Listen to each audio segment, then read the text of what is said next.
আসসালামু আলাইকুম। সকাল সকাল এখানে মাছের বাজার নিয়ে বসছি। এই যে টাটকা টাটকা মাছ, এখানে এই যে দেশি চিংড়ি মাছ, দেশি মানে বড় জাতের নলা মাছ, আর এখানে এগুলি চান্দা মাছ, নদীর চান্দা। তো এই চান্দা মাছ কিন্তু আমার খুব পছন্দের একটা মাছ। দো পেঁয়াজা করলে এটা কিন্তু খেতে ভালোই লাগে। তো এই মাছগুলি এখন কাইটা নিব, আমার নাস্তা খাওয়া শেষ। এখন এই যে এক মগ চা নিয়ে বসছি, চা খাবো আর মাছ কাটবো। এখানে পুঁই শাক দিয়ে দেখি কি রান্না করি। ফ্রিজের থেকে তরকারিও বের করছি, মূলা আর বেগুন, এটা দিয়েও দেখি কি রান্না করি। আগে মাছগুলি কাইটা নেই। মাছগুলি এত তাজা, এত টাটকা। মাছ কাটা শেষ করলাম। তো এখানে সবজিও আমি সব কাইটা নিছি, এই যে পুঁই শাক, আর এখানে সবজিও কাইটা নিছি, কাঁঠালের বিচি, আলু, ধুন্দুল, এইটা দিয়ে পুঁই শাক দিয়ে চিংড়ি মাছ তরকারি রান্না করব। চিংড়ি মাছ এখনো বাছা হয় নাই। আর এখানে পেঁয়াজ কাঁচামরিচ কাইটা নিছি, এই যে গুঁড়া মাছ কাইটা ধুয়া সুন্দর করে ময় মশলা দিয়ে রাখছি, আর সাথে দুটা লেবুর চক দিয়েও রাখছি, যেহেতু গুঁড়া মাছ মানে গন্ধ যাতে না হয়ে যায় এর কারণে লেবুটা দিয়ে রাখছি। আর এখানে ময় মশলাও বের করে রাখছি। চিংড়ি মাছ দিয়ে এই তরকারিটা রান্না করলে এত ভালো লাগবে খেতে। এই ধুন্দুল কিন্তু আমার মা সাভার থেকে নিয়ে আসছে, পুঁই শাকও, এটা কিন্তু খাইতে অনেকই ভালো লাগবে। এই সব শাক বা সবজিতে কোনো সার নাই, সার ছাড়া অনেক ভালো লাগে, মিষ্টি মিষ্টি লাগে খেতে। পেঁয়াজটা আগে হালকা লাল লাল করে ভাইজা নিব, দো পেঁয়াজার মতো করব গুঁড়া মাছটা। এই দো পেঁয়াজাটা খাইতে কিন্তু খুবই ভালো লাগে।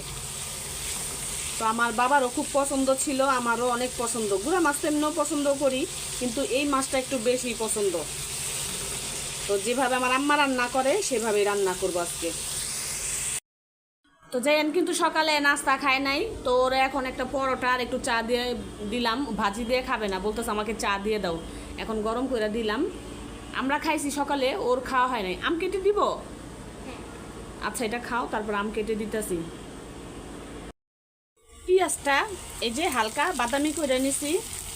এখন মাছের ভিতরে যে সব ময় মশলা দেওয়া, এটা এখন দিয়ে দিব, দিয়ে একসাথে ভাজা ভাজা করব।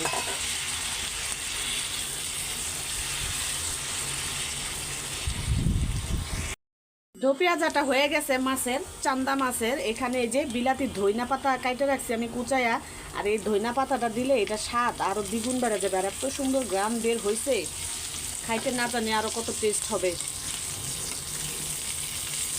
একদম ভাজা ভাজা লাল লাল করে ফেলছি, এখন নামাই নিব। সবজির তরকারিটাও রান্না শেষ, ঝোল দিয়ে দিছি। এখন উপর দিয়ে শুধু শাকগুলি দিয়ে দিব। উপর দিয়ে শাকটা দিই কেন, শাকটা যাতে সবুজ সবুজ থাকে, কালো না হয়ে যায়।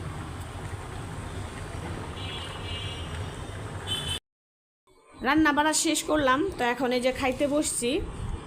আজকে এখানে সব পছন্দের খাবার করছি। এটা চান্দা মাছ, একদম দো পেঁয়াজা করছি, দেশি বিলাতি ধইনা পাতা দিয়ে। তো কালারটা মাশাআল্লাহ খুবই সুন্দর লাগতেছে। আর এখানে পুঁই শাকের তরকারি চিংড়ি মাছ দিয়ে, কাঁঠালের বিচি, তো ধুন্দুলও দিছি দুইটা। আর সকালের একটু ধুন্দুল ভাজি ছিল, নিয়ে নিলাম, ভাত দিয়ে খাবো। রুটি দিয়ে খাইতে তো ভালোই লাগছে, এখন ভাত দিয়ে খাবো। তো ইয়ালিফের আম্মুরে বলতেছি ভাত খাওয়ার জন্য। ইয়ালিফের আম্মু নাকি ভাত খায় আসে। তবে এই তরকারিটা অনেক স্বাদের তরকারি। এই তরকারি কি দিয়ে রান্না করছে? চিংড়ি মাছ না? চিংড়ি মাছ কি দিয়ে রান্না করলে অনেক স্বাদ লাগে? শুটকি দিয়েও রান্না করলে ভালো লাগে, কিন্তু চিংড়ি মাছ দিয়ে কেন জানি খাইতে ইচ্ছা করলো, এর জন্য চিংড়ি মাছ দিয়ে রান্না করলাম। সাথে লেবু নিয়ে নিছি, গন্ধরাজ লেবু।